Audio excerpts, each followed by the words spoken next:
Profil penyuluh pertanian, pendamping ketahanan pangan dalam Anugerah Adhikarya Pangan Nusantara, tahun 2024, tingkat Provinsi Sumatera Barat. Ketahanan pangan adalah fondasi bagi kesejahteraan bangsa. Di balik tercapainya ketahanan pangan, terdapat penyuluh pertanian yang bekerja tanpa lelah dalam mendampingi para petani di lapangan. Nama saya Sulastri, saya penyuluh pertanian di Nagari Sialanggaung dan selama 15 tahun saya telah berdedikasi untuk mendampingi para petani guna memastikan tercapainya ketahanan pangan di wilayah binaan. Sulastri, kelahiran 38 tahun silam ini, memainkan peran penting dalam mendukung ketahanan pangan melalui bimbingan, inovasi, dan pendekatan teknologi yang tepat guna. Selain fokus pada peningkatan produksi, kami juga mendampingi petani dalam penanganan pasca panen, penguatan modal, dan pengolahan hasil panen menjadi produk olahan pangan lokal. Fasilitasi pemasaran hasil pertanian juga menjadi perhatian utama kami. Pendekatan yang komprehensif ini memastikan para petani tidak hanya sukses dalam produksi, tetapi juga mendapatkan nilai tambah dari hasil pertanian yang mereka usahakan. Kami telah mengembangkan beberapa inovasi seperti pupuk organik cair, Verinsaka, yang ramah lingkungan dan efisien. Kemudian budidaya mulsa tanpa olah tanah atau MTOT untuk menjaga kesuburan tanah, indeks pertanaman 400 untuk memaksimalkan lahan pertanian, serta Azolla sebagai pakan alternatif bagi ayam KUB. Inovasi yang telah dikembangkan oleh Sulastri ini tidak hanya bertujuan untuk meningkatkan produktivitas, tetapi juga untuk menjaga keberlanjutan lingkungan dan ekonomi petani. Dalam melaksanakan inovasi ini, kami melibatkan petani secara aktif. Hasilnya sangat memuaskan. Dengan pupuk Verinsaka, misalnya, kesuburan tanah meningkat secara signifikan.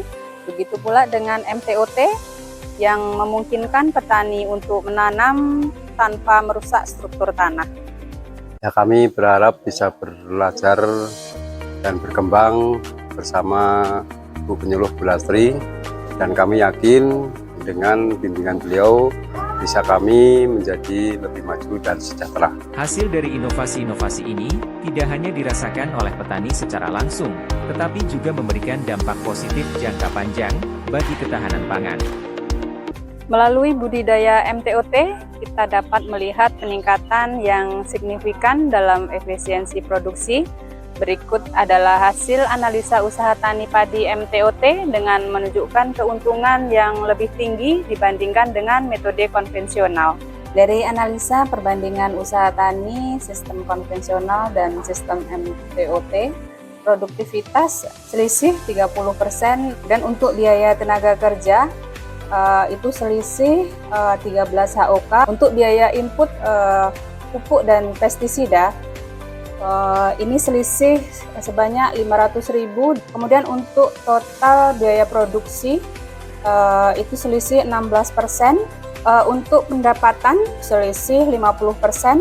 Sedangkan untuk keuntungan bersih juga terdapat selisih yang nyata, yaitu sebesar 50%. Budidaya mulsa tanpa olah tanah atau MTOT, tanaman padi sawah ini telah terbukti tidak hanya ramah lingkungan, tetapi juga menguntungkan secara ekonomi bagi para petani.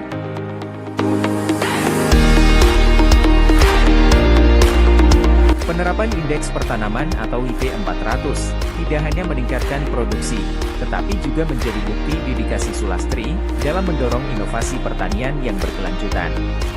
Setelah dia bertugas di daerah kita, di daerah kami ini, ternyata Bu Lastri itu bisa memajukan petani-petani kita, jadi bisa panen 4 kali, bisa tercapai dengan baik.